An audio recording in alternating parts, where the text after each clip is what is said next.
Bathsheba was not discovered. She was already known. That sentence changes everything that follows. Hold it for a moment before we go any further, because it is the sentence the traditional account cannot survive. The story most people carry is simple, almost comfortable in its tragedy. A king looks down from his roof. He sees a woman bathing. He wants her. He takes her. She becomes pregnant. A man dies.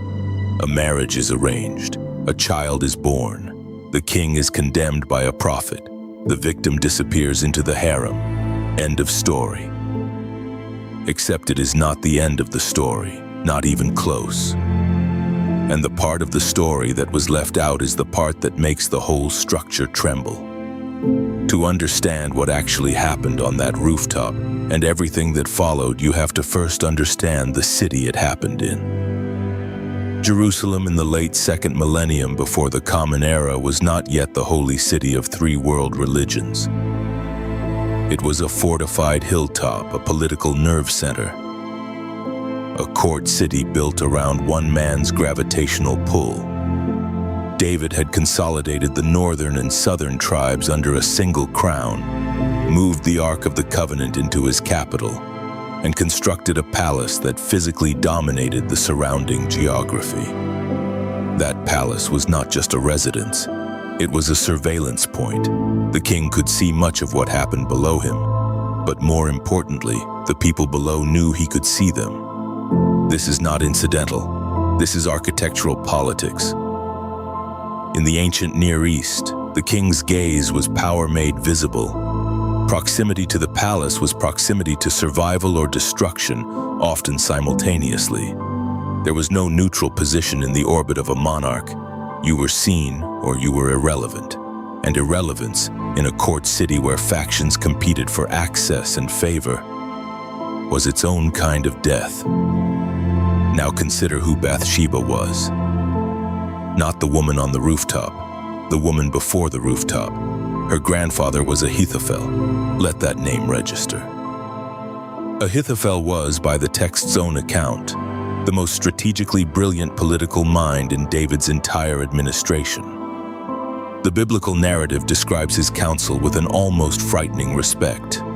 It says that his advice was like consulting the oracle of God. This was not flattery. This was a court acknowledgement that when Ahithophel spoke, you listened, and when you did not, you paid for it. He was the architect behind factions, the man whose understanding of power was unmatched in Israel. Bathsheba grew up in that household. She was not a shepherd's daughter who wandered into palace view. She was the granddaughter of the king's most sophisticated political advisor. She had been educated, however informally, in the language of power. She understood factions and alliances and what proximity to the king meant. She understood how courts worked, what they rewarded, what they punished, and what a single moment of royal attention could mean for a family's position across generations. Her husband, Uriah, was another complex figure the simplified version tends to flatten. He was a Hittite, not a Hebrew.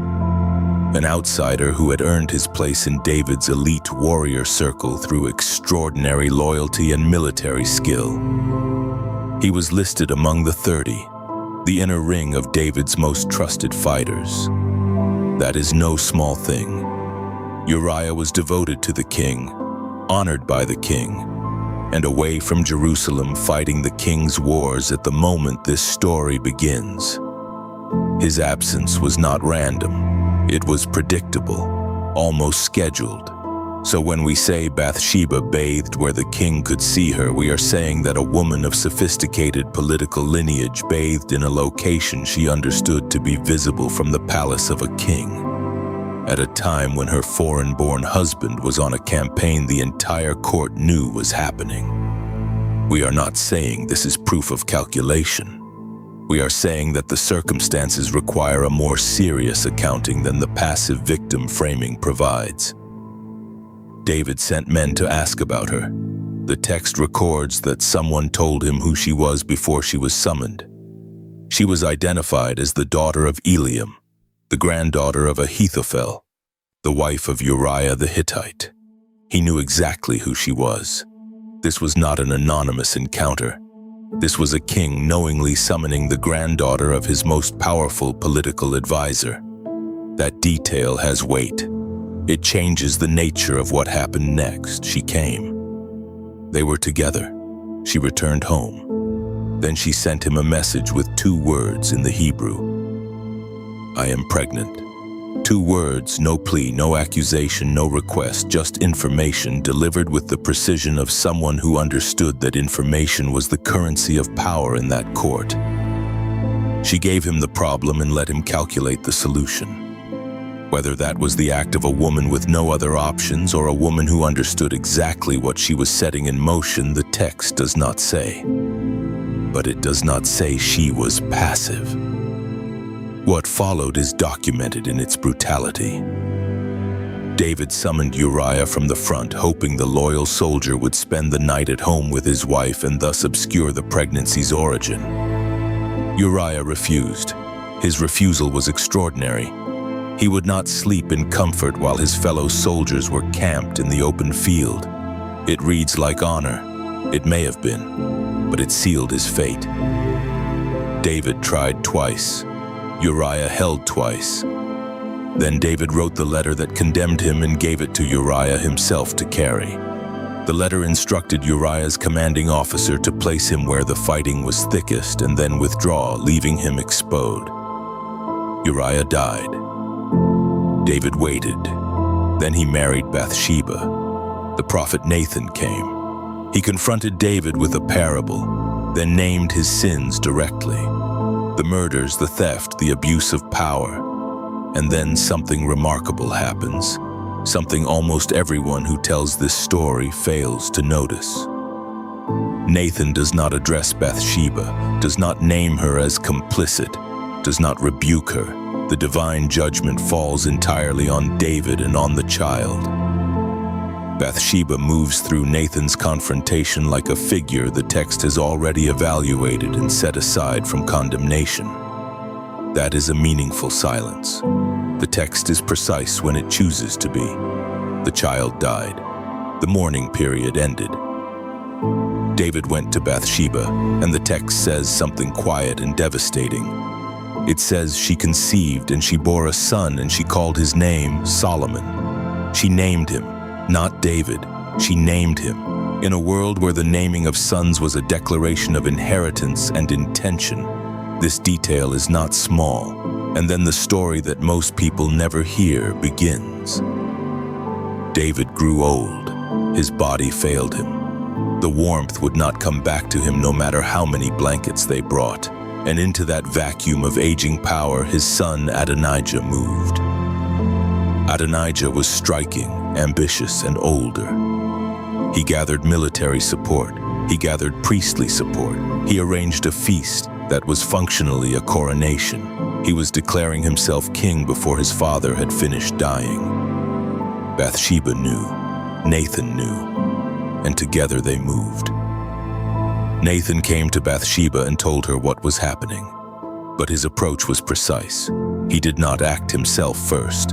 He told her to go to the king, to remind David of his oath to her, to remind him that he had promised Solomon would inherit the throne. Whether that oath had actually been spoken, or whether this moment was itself the creation of a political reality through the act of invoking it, the text leaves deliberately ambiguous. What is not ambiguous is what Bathsheba did next. She walked into the throne room of a dying king, surrounded by advisors and attendants, and she was composed. She did not weep. She did not beg. She presented the situation with clarity and political precision. She named Adonijah's actions. She named the consequences for herself and for Solomon if Adonijah succeeded. She told the king that the eyes of all Israel were upon him, waiting to see who sat on his throne. Then she stepped back and let Nathan enter to confirm what she had said. David acted. He ordered Solomon anointed king that day. The priest went. The oil was applied. The trumpet was blown. The declaration was made while Adonijah's feast was still in progress, while his guests were still eating the meat of what he had imagined was his victory. The feast dissolved. Adonijah's supporters fled. He himself ran to the altar and clung to its horns for protection. Solomon ascended, and Bathsheba became queen mother, Javira in the Hebrew. A formal title, a position of real political influence in the court structure of the ancient Near East. She had a throne set beside her sons. When men came to her with requests, Solomon heard them. The woman who entered this story as a name in a summons ended it with a throne beside the wisest king in Israel's history. Here is the thing about the victim framing. It required stopping the story on the rooftop. It required treating her sons in Nathan's confrontation as erasure rather than exemption. It required ignoring the naming of Solomon, the coordination with Nathan, the walk into the throne room, the political architecture of everything that followed the moment David's eyes found her on that roof. The victim framing required reading approximately the first half of the story and then closing the book. The text did not close the book. The text told the rest of it. And what the rest of it reveals is not that Bathsheba was calculating from the beginning. We cannot know that, and the text does not claim it. What it reveals is that a woman capable of engineering the succession of a dynasty, capable of entering a dying king's chamber and redirecting the political future of a nation, was not someone who stumbled through history in a state of passive suffering. She was someone who understood what the system demanded, what survival required, and what the long arc of court politics looked like from inside a household that had always been close to power. The tradition froze her on the rooftop because that image was manageable. A beautiful woman, a king's desire, a tragedy that was ultimately his story. But the full text gave her something the tradition did not know how to contain.